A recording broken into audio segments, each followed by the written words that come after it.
आणि तुम्हाला टेन्शन आलेलं असेल, दॅट इज ऑल्सो फाईन. आपण बोलायचं म्हणजे प्रत्यक्षात त्यांचं ऐकून घ्यायचं, आपला कान त्यांना द्या. सगळ्यात महत्वाचं काय आहे या काळामध्ये, तर तुम्ही असणं. तुम्हाला वेळ मिळाला नसेल मुलांना ओळखायला, तर आता लॉकडाऊन आणि कोरोनाच्या निमित्ताने ही चांगली संधी, की मुलगा थोडा विचित्र वागतोय म्हणून त्याला या गुरुकडे, या बाबाकडे, आमच्या स्वामींकडे आहे. आता मेडिकल फील्डमध्ये एक टर्मिनॉलॉजी खूप गाजते, ती आपल्याकडे भारतात अजून खूप वापरली जात नाही, पण इकडे पश्चिमी जगात ही टर्म जी आहे ही खूप वापरली जाते आणि ती म्हणजे ACEs, ॲडव्हर्स चाइल्डहुड एक्सपिरियन्सेस. याचा अर्थ काय आहे की लहान वयामध्ये म्हणजे जन्मापासून ते मोठे होईपर्यंत या वयामध्ये जे जे ॲडव्हर्स एक्सपिरियन्स येतात मुलांना, ॲडव्हर्स म्हणजे नकारात्मक अनुभव जे येतात, त्यांना चुकीचं बोललं गेलं, त्यांनी चुकीचं पाहिलं, त्यांनी चुकीचं अनुभवलं, त्यांना काही निगेटिव्ह भावना आल्या, नकारात्मक इमोशन्स आल्या, तर या सगळ्याचा त्यांच्या आरोग्यावर दूरगामी काय परिणाम होतो, म्हणजे त्यांचं केवळ मानसिक आरोग्यच नाही तर याचा त्याच्या शारीरिक आरोग्यावर देखील परिणाम होतो. त्यांना अनेक प्रकारचे शारीरिक रोग या मुलांना होतात आणि हे आता आपल्याला कळायला लागलंय, पण हे पूर्वीपासून म्हणजे जसा मानव उत्पत्ती झाली हे तेव्हापासून आहे की लहानपणी जर मुलांना वाईट अनुभव आले तर त्याचा परिणाम होऊन त्यांना मानसिक आणि शारीरिक आजार जडतात. हे आता आपल्याला चांगलं लक्षात यायला लागलं आहे. तर आता कोरोनाच्या संदर्भात याचं काय रिलेव्हन्स आहे मित्र? कोरोना हा एक डिझास्टर आहे. डिझास्टर म्हणजे आपत्ती. ही नॅचरल डिझास्टरचा हा प्रकार आहे, म्हणजे एक व्हायरल महामारी आलेली आहे. काही कृत्रिम डिझास्टर असतात, म्हणजे दंगे किंवा युद्धजन्य परिस्थिती, काय आपत्ती व्यक्तीवर येतात त्याच्या मानसिकतेवर ॲक्यूट आणि क्रोनिक म्हणजे लगेच तातडीचा आणि दूरगामी असे दोन्ही प्रकारचे परिणाम होत असतात. तर मुलांचं काय झालेलं आहे, मी पूर्वी देखील म्हणलोय की मुलांचं रुटीन बदललं, त्यांची शाळा बंद झाली आणि ते सगळे अचानक शाळेतून आपले मित्र, शिक्षक, असं जे सोशल वातावरण होतं, नातेवाईक मंडळी बाहेर भेटायची, सगळ्यांचं असं खेळीमेळीचं असायचं, ते सगळं बंद झालं आणि ते घरी आले. हा मोठा जो बदल असतो हा ॲडल्ट्सला जसा जड जातो पचवायला, तसा लहान मुलांना देखील जड जातो, किंबहुना त्यांना जास्त जड जातो. बऱ्याचदा तुम्ही काही गोष्टी ऐकल्या असतील, काही घटना, की एखाद्या मुलाची शाळा बदलली आणि त्याची पूर्ण घडी विस्कटली. म्हणजे ते चांगले अभ्यास करणारे होते, चांगले व्यवस्थित होते, पण ते अचानक त्यांचं सगळं वागणं बदललं, त्यांचा अभ्यास बदलला. तर हा त्यांच्या रुटीन बदलाचा दुष्परिणाम झालेला असतो लहान मुलांवर. तर हा परिणाम कोरोनाच्या काळामध्ये दुहेरी तिहेरी पद्धतीने मुलांवर झालेला आहे. पहिलं म्हणजे त्यांचं रुटीन बदललं. ही अनिश्चितता जी कोरोनाची आली, ही जरी त्यांना कळत नसली तरी आपल्या बॉडी लँग्वेजमधून आपण जे बोलतो, ते जे ऐकतात, त्यातून त्यांना देखील ती हळूहळू त्यांच्यापर्यंत झिरपते. ते आपल्याकडे बघतात, त्यामुळे त्यांच्यावरती अनिश्चिततेचा त्यांच्यावर प्रभाव पडतो आणि ते जे सेपरेट होतात आपल्या मित्रांपासून, नातेवाईकांपासून, शाळेपासून, या सेपरेशनमुळे देखील मुलांचं खूप मोठं मानसिक नुकसान होत असतं. ते हे कोरोनामध्ये झालेलं आहे. त्यांचा संवाद हरवलाय, त्यांना कोणाशी डायरेक्ट बोलता नाही येते. अनेक मुलं बोलतायत व्हिडिओ कॉल, फोन कॉलवरून, पण ते त्यांचे नेहमीचे जे मित्र आहेत ते त्यांनी हरवले आणि आता त्यांना ते परत भेटतील की नाही ही चिंता अनेकांना लागून राहिली आहे. त्याच्यात त्यांना योग्य माहिती मिळत नाहीये, जी माहिती येते ती बदलते आणि त्यांना ती मिळते, पण ती एक अशी भीतीच्या स्वरूपात मिळते. ब्रेकिंग न्यूज वगैरे, जसं आपल्याला ॲडल्ट्सला त्याचा परिणाम होतो तसं मुलांना देखील या सगळ्या माहितीचा नकारात्मक परिणाम होतोय. पालकांची भीती त्यांना कळते. ते खूप हुशार असतात, ते मानवाचे पिल्लं आहेत, त्यामुळे त्यांना पालकांच्या बॉडी लँग्वेजवरून काहीतरी चुकीचं चाललेलं आहे, काहीतरी नकारात्मक सुरू आहे हे त्यांना समजायला वेळ लागत नाही. आणि अनेक ठिकाणी मुलं जेव्हा सायकॉलॉजीच्या लोकांना भेटतायत तेव्हा त्यांना विचारलं जात आहे की तुम्हाला कोरोनाची काय भीती आहे, तर ते असं सांगतायत की तो जो कोरोनाचा जो व्हायरस आहे, चेंडू सारखा दिसणारा आणि त्याला काटे आहेत आजूबाजूला, ते भयानक चित्र जे आहे, तो व्हायरस माझ्या अंगात मला नको. म्हणजे तो जो भयावह जो चित्र आहे, तो जसं दंतकथांमधला, पुराणकथांमधला राक्षस, दानव जसा दाखवला जातो तसा तो कोरोना व्हायरस अनेकांना वाटतो आणि तो भीती त्यातून निर्माण होते. त्यांना बातम्या त्यांना घाबरवत आहेत, त्यामुळे त्यांना स्वतःची भीती वाटते. म्हणजे त्यांना ही अनिश्चितता कळते, त्यांना सेपरेशन झालेलं कळतंय, लोनलीनेस आलंय, एकटेपणा, पण त्यांना स्वतःच्या जीवाची देखील भीती आहे की मला पण होऊ शकतो का, माझ्या घरच्यांना होऊ शकतो का. ते भीती सुद्धा त्यांना खूप त्यांच्या मानसिकतेवर दुष्परिणाम करते. याशिवाय अनेक ठिकाणी मुलांना घरात राहिल्यामुळे, सतत घरात राहिल्यामुळे त्यांच्यावर जो कौटुंबिक जो हिंसाचार असतो त्याचा देखील प्रभाव प्रत्यक्ष आणि अप्रत्यक्ष पडतोय. काही ठिकाणी मुलांचं शारीरिक, मानसिक आणि लैंगिक शोषण देखील होत आहे. हे सगळीकडे जगात सुरू आहे, भारतात देखील हे सुरू आहे. आणि इन ॲडिशन टू दॅट मुलांची शाळा थांबली, त्यांच्या परीक्षा थांबल्या, पुढचं प्लॅनिंग थांबलं. काही लोकांना स्पर्धा परीक्षा द्यायची होती, काहींना मेडिकलची एंट्रन्स करायची होती, त्यांचं करिअर सगळं विस्कटलं आणि एक अनिश्चितता सगळ्यामध्ये निर्माण झाली. त्यामुळे मुलांचं खूप मानसिक खच्चीकरण सध्या झालेलं आहे. दुष्परिणाम असा झाला आहे की ते यातून लवकर सावरणं जरा अवघड आहे. ते आपल्याला लक्षात नाही येणार, पण याचा जेव्हा एक मेडिकल फील्डच्या दृष्टीने एपिडेमॉलॉजिकल स्टडी होईल, सर्वे होईल, त्यावेळेला या गोष्टी आपल्या लक्षात येतील. तर यात आणखी झालं असं की नेहमी जी सपोर्ट सिस्टीम असायची, म्हणजे शिक्षक त्यांना मदत करायचे, कुठल्या तरी मित्राची आई त्यांना मदत करायची, ऐकून घ्यायची, डॉक्टरकडे गेल्यावर डॉक्टरकडे काही गोष्टी त्यांना कळायच्या, त्यांना एक आधार वाटायचा, हा सगळा सपोर्ट त्यांचा गेलेला आहे. आणि त्यांची मानसिक अवस्था काय आहे ह्याचं कोणालाही सध्या घेणं देणं नाही आहे, कारण ही प्राथमिकताच नाही आहे. आधी लोकांचा जीव वाचवणं, अर्थव्यवस्था वाचवणं, यात सगळ्यात शेवटी मुलं येतात आणि हे सगळ्याच गोष्टींमध्ये होतं. युद्ध असो, पूर असो, मुलांची मानसिकता, मुलांना सुरक्षित ठेवणे याला प्राथमिकता फारशी दिली जात नाही.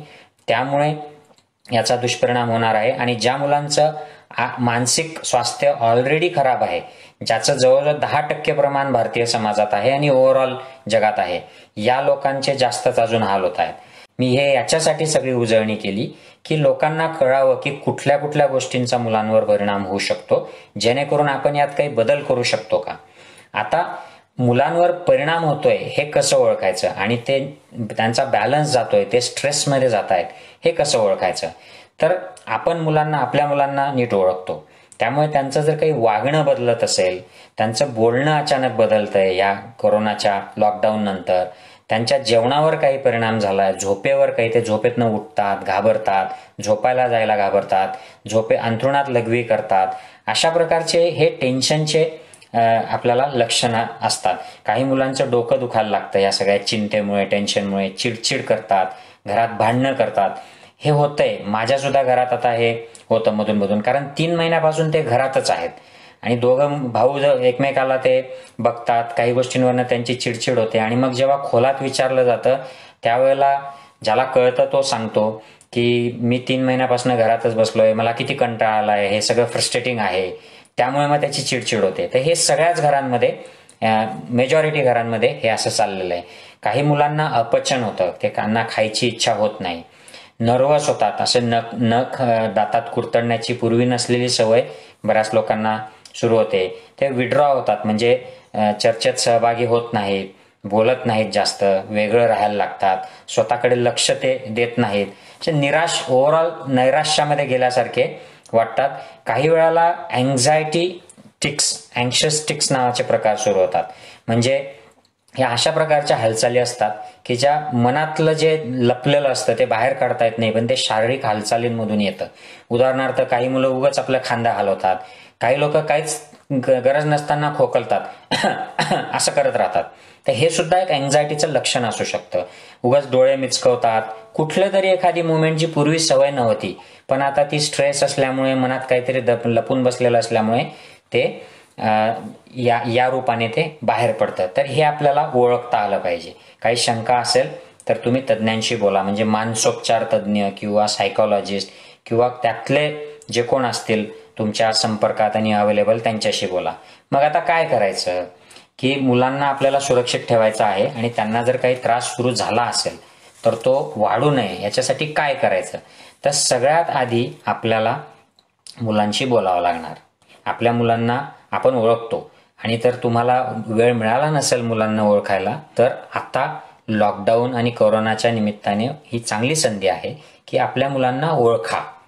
ते काय त्यांचा स्वभाव आहे, त्यांच्या सवयी काय आहेत, हे त्यांच्या जवळ जाऊन आपल्याला कळेल. तर त्यांच्याशी बोलणं. आता बोलणं म्हणजे आपण जाऊन त्यांना उपदेशाचे डोस पाजणं नाही.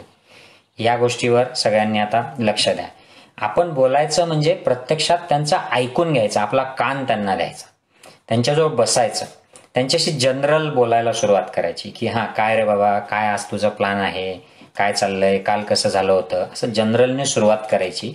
आणि त्यातून मग हळूहळू प्रामाणिकपणे बसा, घाई दाखवू नका त्यांना. आणि ते काही सांगायला लागले तर लगेच चेहऱ्यावरचे हावभाव करून चिडचिड करू नका, आपली असहमती दाखवू नका, फक्त ऐकून घ्या. कारण ते जे सांगतात ते त्यांचं सत्य आहे, ते त्यांच्यासाठी सत्य आहे. त्यामुळे फक्त ऐका आणि प्रामाणिकपणे ऐकल्यानंतर त्यांच्या ज्या भावना आहेत त्या भावना समजून घ्या. म्हणून एखादा मुलगा म्हटला की हो मला अशी भीती वाटते माझ्या परीक्षेचं, लगेच आपला इंडियन स्टाईल आहे, काही नाही रे, काही नाही ग, असं नसतं, आम्ही नाही का केलं असं, असा सल्ला द्यायची ती वेळ नसते. आपण जर तसं करत असू तर ते मग आपल्याला परत सांगणारच नाहीत.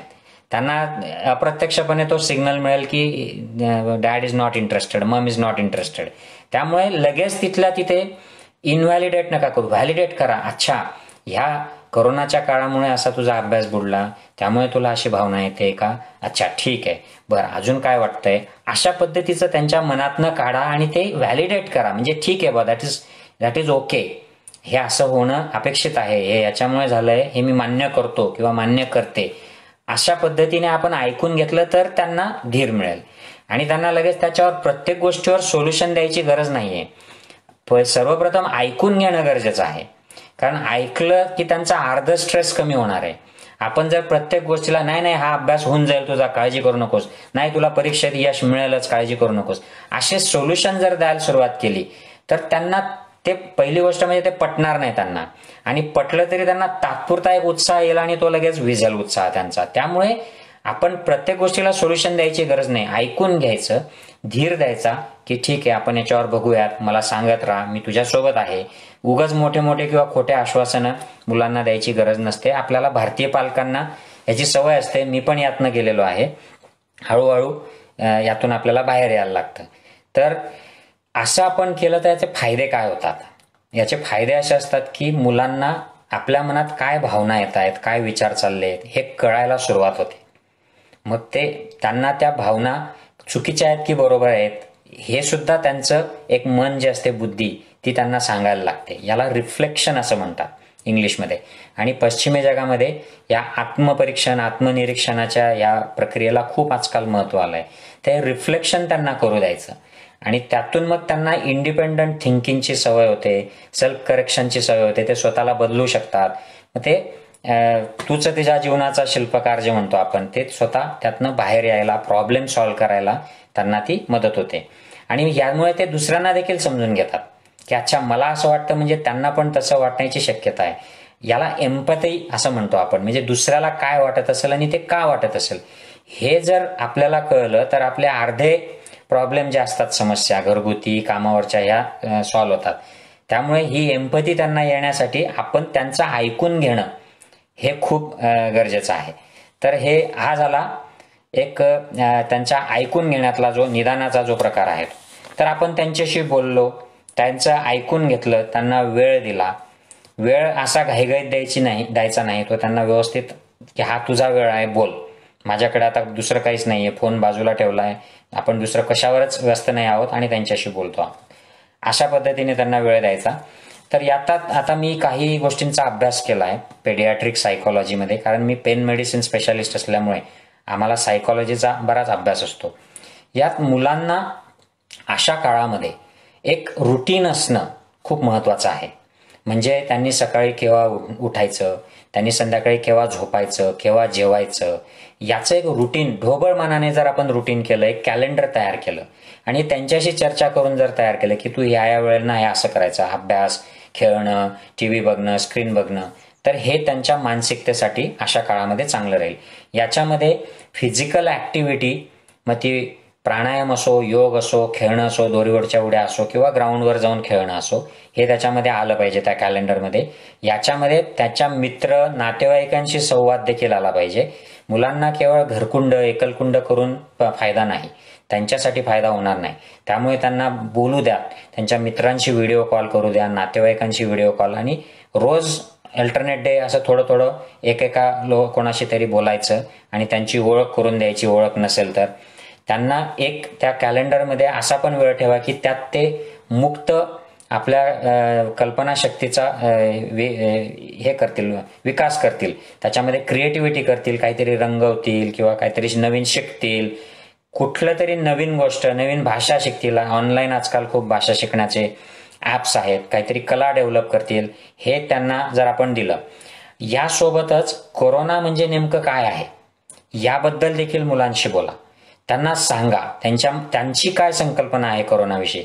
त्यांना जर असं वाटत असेल की कोरोना म्हणजे हे सगळ्या जगाला काहीतरी मारणार आहे, या कोरोनाबद्दलची सगळी माहिती त्यांना तुम्ही सांगा. कारण ती माहिती तशी सांगितली नाही तर त्यांना त्यातून खूप मोठं नुकसान होणार आहे. त्यांचे गैरसमज होत राहतील आणि त्या गैरसमजातून ते खूप काही गोष्टी अज्यूम करतील आणि त्या अज्यूम केल्यामुळे त्यांची भीती अजून वाढेल. तर या सगळ्या गोष्टी आपल्याला त्यांच्याशी बोलावं लागतील. त्यांना हे आपल्याला सांगावं लागेल की कोरोना हा तुमच्यासाठी जीव घेणा नाही. कोरोना नेमका काय आहे, याने सगळे लोक मरणार नाहीयेत आणि तुम्ही काळजी करायची गरज नाहीये. याच्यावर औषधं देखील आता आजकाल यायला लागलेले आहेत. काही महिन्यांनी लस देखील येणार आहे. शाळेची पण तुम्ही काळजी करू नका. असं जे आहे ते त्यांना सांगावं लागेल. कोणाकोणाला धोका आहे हे त्यांना समजावून सांगावं लागेल. तर आता ही कोरोनाची माहिती त्यांना सांगा आणि आहारावर त्यांच्या लक्ष द्यावं लागेल. कारण आहार जर ते नीट घेत नसतील, नीट वेळेवर झोपत नसतील तर त्यांना अजून त्याचा एक मानसिक ताण जास्त येऊ शकतो. त्यांचं शिक्षण आणि करिअर याबद्दल देखील तुम्ही त्यांच्याशी नीट चर्चा करा. त्यांना विचारा त्यांना काय वाटतंय, काय केलं पाहिजे वाटतंय, आणि मग तुम्ही त्यांना सपोर्ट करा. केवळ फक्त आपलं सल्ले द्यायला सुरुवात करायची आणि त्यांना काय वाटतंय, त्यांच्या काय भीती आहेत हे ऐकायचंच नाही, तर हे याच्याने त्यांना मदत होणार नाही. तर त्यांचं मत घेणं आणि मग त्याबद्दल त्यांना मार्गदर्शन करणं हळूच. आणि या काळात आपल्याला मुलांना हे सांगावं लागेल की ही खूप मोठी घटना आहे. याच्यामध्ये सगळे प्लॅनिंग्स जगभरात डिस्टर्ब झालेले आहेत लोकांचे. याच्याने अनेक लोकांचे करिअर डिस्टर्ब झालेले आहेत. त्यामुळे तुम्ही पण त्यातलेच आहात. तुम्हाला थोडासा धीर धरावा लागेल. तुम्हाला थोडं प्लॅनिंग बदलावं लागेल. थोडासा टाइम टेबल चेंज करावं लागेल. तुमची विश लिस्ट आणि गोल्स चेंज करावे लागतील. हे ॲक्सेप्ट आपल्याला आधी करावं लागेल, तेव्हा ते मुलं ॲक्सेप्ट करतील. नाही आपण जर त्यांना रेसच्या घोड्याप्रमाणे दौडतच राहिलो की नाही नाही तू करत राहा, काळजी करू नकोस, आताच संधी आहे, बाकीचे लोक अभ्यास करत नसतील, आता तुम्ही करा म्हणजे तुम्ही पुढे निघाल, तर आपल्याला घोड्यांची रेस नाही करायची, आपल्याला मुलांना घडवायचं आहे. त्यामुळे हे खूप महत्त्वाचं जे शिक्षण आणि एज्युकेशन विषयी हे त्यांना व्यवस्थित त्यांच्यासोबत बसून प्लॅन करा. आणि अनिश्चित आहे याचा अर्थ काही चुकीचं आहे असं नाही. It's fine. अनिश्चितता असणं इज ओके. या आयुष्यामध्ये असं होतं. आपल्या आयुष्यातले त्यांना उदाहरणं देता येतील की आमच्या आयुष्यात किती अनिश्चितता होती, त्यामुळे it is fine in corona days. त्यामुळे let us see how it goes, असं एक त्यांना आपल्याला धीर देता येईल. तर तसंच करिअर जर बदलावं लागलं, परिस्थिती बदलली, तर त्या संदर्भात सुद्धा त्यांना स्ट्रेस असेल, ते पण त्यांच्याशी बोलावं लागेल, ॲक्सेप्ट करावं लागेल. तर हा जो सगळा स्ट्रेस आहे एज्युकेशनल करिअर बद्दलचा, हा आपल्याला देखील मुलांचा येईल. पण मग जर आपल्या लेवलला आधी ॲक्सेप्ट केलं की yes this is a problem, तर मुलांना पण ते ॲक्सेप्ट करायला सोपं होईल. आपण जर लावूनच ठेवलं आणि स्ट्रेस घेत राहिलो तर मुलांना प्रॉब्लेम होईल. काही लोकांची मुलं जे 13, 14, 15 वर्षाच्या पुढचे आहेत, की तरुण आहेत, त्यांना कदाचित व्यसनं असू शकतात. अशा मुलांमध्ये सायकोलॉजिकल डिस्टर्बन्सेस अशा कॅलॅमिटीजच्या वेळेला जास्त होतात. या मुलांना सपोर्ट लागेल. म्हणजे त्यांना व्यसनपूर्व असं मी म्हणत नाहीये, त्यांच्याशी बोलावं लागेल, त्यांच्यासोबत बसावं लागेल, त्यांच्याशी वादविवाद न करता त्यांना एक वेळ द्यावा लागेल की बाबांनो काय चाललंय तुमचं, काय वाटतं तुम्हाला. त्यांच्याशी बोलल्याने आणि त्यांना कान दिल्याने त्यांना खूप मदत होणार आहे. आणि सायकोलॉजी जर नीट असेल तर आपल्याला इथपर्यंत त्यांना सांगता येईल की बाबा आता कोरोनाचा लॉकडाऊन आहे, एवढी वाईट परिस्थिती आहे, take this as a opportunity. हे तुला ज्या काय सवय लागल्या आहेत ह्या काढून टाकायची संधी आली आहे. पण याच्यानेच सुरुवात नाही करता येणार आपल्याला आधी त्यांचं ऐकून घ्यावं लागेल, मग आपल्याला सल्ले देता येतील. आपण नाहीतर उठसूट आधी सल्ले देतो, चिडचिड करतो, त्याने कामं होत नाहीत. हे इतिहासात माहीत आहे, हे मेडिकल एव्हिडन्स आहे याच्या विरोधात की डायरेक्ट सल्ले दिलेले व्यसनांमध्ये लागू होत नाही. इवन बिहेवियरल प्रॉब्लेम जे आहेत वागण्यासंदर्भातले, यात डायरेक्ट सल्ले दिलेले कामी येत नाहीत. आधी ऐकून घ्यावं लागतं आणि त्यांच्या कलाने घ्यावं लागतं, तेव्हा काम होतं. तर या सगळ्यामध्ये जर आपल्याला पालक म्हणून असं वाटत असेल की हे माझ्याकडनं हँडल होत नाहीये, माझ्या आवाक्याच्या बाहेर जात आहे, तर मात्र वाट पाहू नका, एक्सपर्ट हेल्प घ्या. आता एक्सपर्ट हेल्प म्हणजे तुम्ही शाळेशी बोला, टीचर्सशी बोला की आता काय करायचं, कारण टीचर्सला यातला अनुभव असतो. पण तेवढ्यावर थांबू नका. जर प्रॉब्लेम तिथल्या तिथे सॉल्व्ह झाला तर ठीक आहे, नसेल होत तर तुम्ही डायरेक्ट मानसोपचार तज्ज्ञ किंवा सायकोलॉजिस्ट जे असतात यांच्याशी संपर्क करा. जनरल जे डॉक्टर्स असतात, जनरल प्रॅक्टिस करणारे, ते कुठल्याही पॅथीमधले असोत, इन्क्लुडिंग ॲलोपॅथी, इन जनरल या जनरल प्रॅक्टिस करणाऱ्या लोकांना सायकोलॉजिकल इश्यूजमधला खूप अनुभव नसतो. काही असतील त्यात एक्सपर्ट लोक, माझं तसं म्हणणं नाहीये, पण इन जनरल त्यांना अनुभव नसतो. त्यामुळे जर तुम्हाला असे काही प्रॉब्लेम वाटले तर सरळ एकतर शिक्षकांशी बोलायचं की यात काही सॉल्व्ह होणार आहे का, आणि जर मानसिक वाटलं तर सायकोलॉजिस्ट किंवा सायकॅट्रिस्टकडे दाखवायचं. कुठलीही कमीपणा त्यात वाटू द्यायचा नाही, कारण आज आपण ही खबरदारी घेतली तर मुलांचं भविष्य त्याच्यामध्ये चांगलं होणार आहे. नाहीतर मग मुलांना तो जो सायकोलॉजिकल ट्रॉमा झाला, ॲडव्हर्स चाइल्डहुड एक्सपिरियन्स जे आहेत ACEs, त्याचा बॅड इफेक्ट हा आयुष्यभर राहील आणि नंतर आपल्याला पश्चाताप करायची वेळ येईल. तर अशा वेळेला एक दक्षता घ्यायची की मुलगा थोडा विचित्र वागतोय म्हणून त्याला या गुरुकडे, या बाबाकडे, आमच्या स्वामींकडे, मंदिरात पुजाराकडे, फकीरकडे, मांत्रिकाकडे, तांत्रिकाकडे असे हे शिकलेले लोक सुद्धा करतात. कृपया असं करू नका. तुमची जरी त्या बाबाबुवांकडे श्रद्धा असेल, तुम्ही जात राहा, मुलांना तिथे अशा प्रसंगांना नेऊ नका. ह्याचा हा सायंटिफिक कंडिशन आहे, मेडिकल कंडिशन आहे, मनाची कंडिशन आहे. याच्यावर मेडिकली उपचार करा. म्हणजे प्रत्येकाला गोळ्या औषधं लागतात असं नाही. काही काही फक्त काउन्सिलिंग आणि टॉकिंग थेरपीनेच दुरुस्त होतात. यात अजून एक मुद्दा येतो, तो म्हणजे काही ऑनलाईन आता कोर्सेस येतात, स्ट्रेस मॅनेजमेंट कोर्स, हे मॅनेजमेंट कोर्स, असा खूप मोठा बाजार झाला आहे. अनेक लोक असे क्लेम्स करतात की तुम्ही हे योग प्राणायाम करा, हे करा, ते ध्यान करा, या असे भरपूर आहे. यातलं व्यवस्थित चौकशी केल्याशिवाय मुलांना बळीचा प्रकार बनवू नका. आपली मुलं काय गिनीपिग नाही आहेत की त्यांच्यावर प्रयोग व्हावेत आणि मग त्यातून तुम्हाला कळावं, ते नका करू. जे ऑलरेडी एस्टॅब्लिश आहे. तर माझी मुलं आनापान करतात, रेग्युलर करत नाहीत, जेव्हा सुट्ट्या असतात तेव्हा कोर्सेस करतो आणि आम्ही त्यांना अधूनमधून, इस्पेशली जेव्हा ते डिस्टर्ब असतात, चिडचिड करतात, त्यावेळेला आम्ही त्यांना सांगतो. आनापानी महाराष्ट्र शासनाचाच उपक्रम आहे, मित्र उपक्रम. त्या उपक्रमानुसार अनेक शाळांमध्ये 10 मिनिटाचं एक श्वासावर लक्ष केंद्रित करण्याचं मेडिटेशन टेक्निक शिकवलं जातं. ते ऑनलाईन देखील आहे. मिनी आनापान डाउनलोड असं तुम्ही केलं की त्यातनं ते डाउनलोड करता येतं. शास्त्रशुद्ध आहे. हे कुठल्या जाती धर्माचं नाही, कुठल्या गुरु बुवा बाबाचं नाही. हे सायंटिफिक टेक्निक आहे. मी तुम्हाला आता काही टिप्स ज्या मी अभ्यासातून आणि स्वतः लोकांना ॲडवाईज करतो की हे जे मानसिक जे प्रकार असतात की जे आपल्याला स्वतःला त्रास देतात, हे मुलांना तुम्ही सांगा. हे तुम्ही ऐकत असताना याचा तुम्हाला देखील फायदा होणार आहे. तुमच्यातल्या काहींना माहीत देखील असतील या गोष्टी. तर मी आता तुम्हाला अशा 4 मुद्दे सांगणार आहे की 4 टिप्स असं त्याला म्हणा तुम्ही. पहिली टिप जी आहे की मुलं जर एखाद्या गोष्टीविषयी चिंतित असतील, सारखे सारखे तेच विचार करत असतील, सारख्या सारख्या त्याच त्यांना भावना येत असतील, तर त्यांना जर समजत असेल तर तुम्ही सांगा की ट्रॅफिक लाईट जे टेक्निक आहे, ट्रॅफिक लाईट आपला जो असतो चौफुलीवरचा, त्याच्यात 3 रंगाचे दिवे असतात. वरचा रेड की ग्रीन, कुठली आता मला सिक्वेन्स नाही आठवते भारतातली, रेड, ऑरेंज, ग्रीन, हे 3 रंग असतात. त्यांना सांगायचं एखादा विचार किंवा एखादी इमोशन तुम्हाला फायद्याची वाटत असेल, तिच्याने तुम्हाला डिस्ट्रेस होत नसेल, that means it is green, go ahead, करा तो विचार.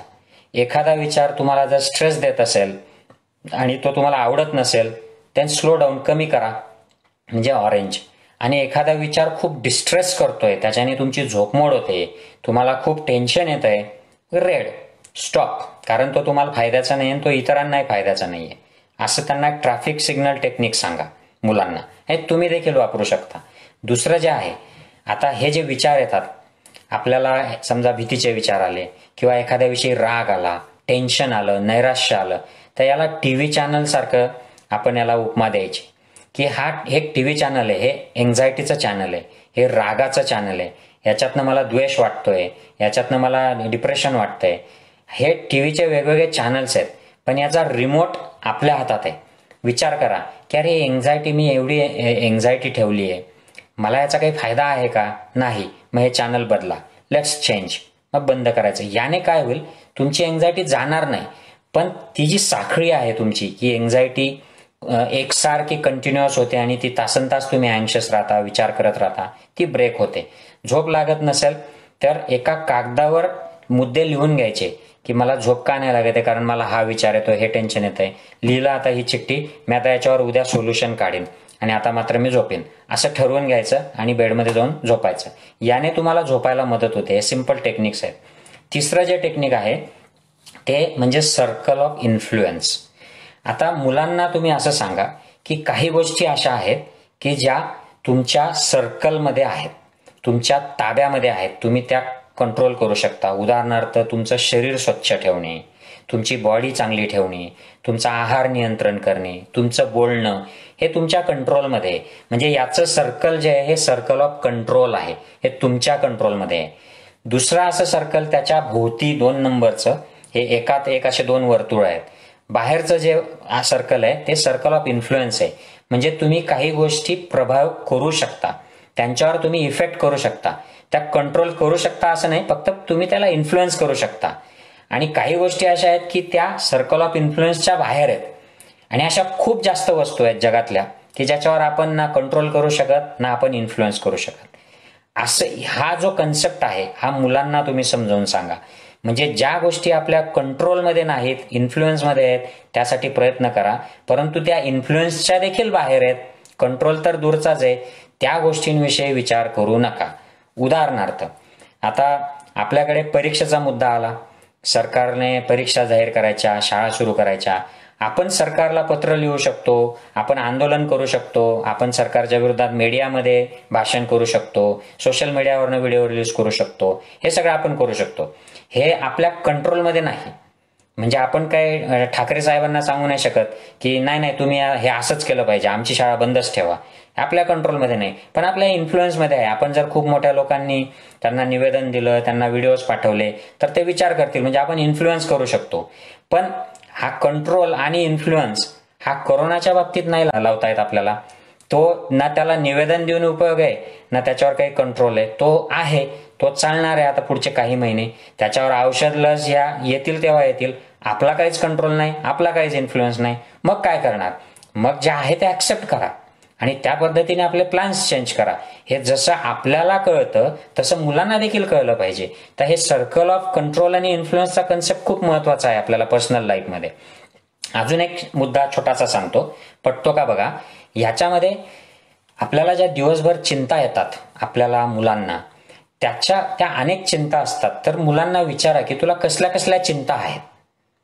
ठीक आहे, तुला ह्या 5 चिंता आहेत, तू ह्या लिहून काढ, याची लिस्ट कर आणि आता एक वेळ फिक्स कर दिवसाची, संध्याकाळी 5 वाजता किंवा तुझ्या सोयीने वेळ फिक्स कर आणि त्यावेळेला ह्या सगळ्या लिस्ट मधल्या ज्या चिंता आहेत याच्यावर विचार कर, याच्यावर आमच्याशी चर्चा कर, याच्यावर सोल्युशन शोध, इंटरनेटवर शोध, आमच्याशी चर्चा करून शोध, शिक्षकांना फोन कर.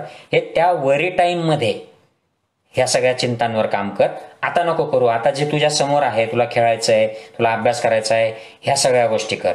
याने आपलं ते चिंतेचं जे प्रमाण आहे, गांभीर्य आहे, ते कमी होतं आणि त्याच्यावर एकत्रित आपल्याला विचार करायला, म्हणजे आपण त्यापासून पळून नाही जात आहे, त्याला आपण पूर्ण इग्नोर पण नाही करत आहे, पण त्यामुळे जे डिस्ट्रॅक्शन होतंय त्यावेळेचं ते कमी होतं आणि हे काम करतं. मला देखील अशी सवय आहे, मला जर आत्ता व्याख्यान देताना जर एखादा महत्वाचा मुद्दा सुचला तर मी माझ्या पेनाने याच्यावर असा लिहून घेतो मुद्दा आणि त्याला राऊंड करतो. म्हणजे ते माझ्या लक्षात राहतं की हे आपल्याला बघायचंय. त्यामुळे पुढचं जे बोलायचंय मला या लेक्चरमध्ये, त्याच्यामध्ये मी डिस्ट्रॅक्ट नाही होत. मला माहित असतं की हे मी याच्यावर काम करणार आहे, हे सुटणार नाही माझं. तर ही जी गोष्ट आहे ही खूप महत्वाची आहे. याला वरी टाइम असा कन्सेप्ट म्हटलं जातं. हा सायकोलॉजीमध्ये लोकांना ऍडवाइस केला जातो. तर शेवटी मी असं म्हणेन मित्रांनो, तुम्ही पालक असाल किंवा आजी आजोबा असाल किंवा काका काकू असाल, मावशी असाल, जे काय असाल, मुलांना, ते लहान मुलं असोत, वर्षभराचं बाळ असो किंवा अजून लहान बाळ असो किंवा तो तुमचा मुलगा एक तरुण मुलगा झालेला असो, कॉलेजला, युनिव्हर्सिटीला असो, यांना सगळ्यात महत्वाचं काय आहे या काळामध्ये, तर तुम्ही असणं, तुमचं त्यांच्यासाठी असणं खूप महत्वाचं आहे. आणि तुम्ही फक्त असून उपयोग नाहीये, तर तुम्ही त्यांच्याशी बोलणं, आणि बोलताना तुमच्या तोंडापेक्षा, आपल्या जिभेपेक्षा आपला कान जास्त देणं, ऐकणं, त्यांना कान देणं, लिसनिंग हे खूप महत्वाचं आहे मुलांसाठी. आणि मग लिसनिंग करताना त्यांच्याकडून ज्या गोष्टी येतील त्या गोष्टींवर त्यांना आधार देणं. प्रत्येक गोष्टीला आपल्याला सोल्युशन द्यायची गरज नाही.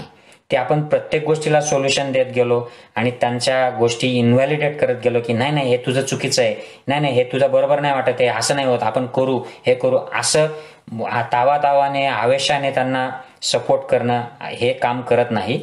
तर त्यांच्याकडून आलेल्या गोष्टींना हळुवारपणे ऐकणं, त्या ॲक्सेप्ट करणं की yes I accept, I agree, बरोबर आहे तुझं म्हणणं, पण मग तुला काय वाटतं याच्यावर आपण काय केलं पाहिजे, मग मी सुचवू का, आणि मग त्याच्यावर काहीतरी गोष्टी एक पर्याय काढायचा, प्रॅक्टिकल पर्याय. हे असं सगळं मुलांसाठी काम करणार आहे. तर मुलांसोबत बसा, त्यांच्यासोबत काही कंबाईन ॲक्टिव्हिटी करा. काहीच नसेल तर तुम्ही लहानपणी काय करायचे, तुम्ही लहानपणी कोणते खेळ खेळायचे हे त्यांच्यासोबत आता खेळा.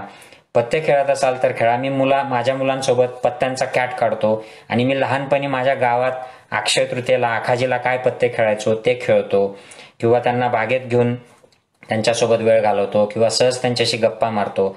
आम्ही कोरोनाचं लॉकडाऊन लांबणार असं लक्षात आल्या मांजरीचं पिल्लं, माझी अजिबात इच्छा नसताना एक पिल्लू आणलं. मग त्यांच्या आग्रहानुसार त्या एका पिल्लूला एक जोडीदार हवा म्हणून दुसरं पिल्लू आलं. त्यात त्यांचा खूप वेळ जातो. त्यांच्या मानसिकतेसाठी या सगळ्या गोष्टी आवश्यक असतात. तर ह्या सगळ्या गोष्टींचा विचार करा.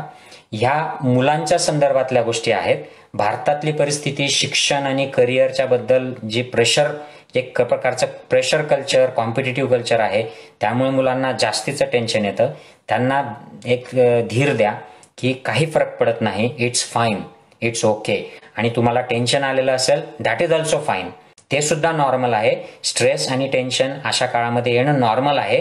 अति होत असेल तर त्याच्यावर आपण काम करूयात, आणि आम्ही आहोत तुझ्यासोबत, सांग तुला काय काय वाटतं, असं त्यांना वेळ देणं गरजेचं आहे. थोडक्यात आपलं त्यांच्यासाठी असणं आणि आपण कान देणं, this is going to work. बाकी काही काम करणार नाहीये. Take care, good night, bye bye.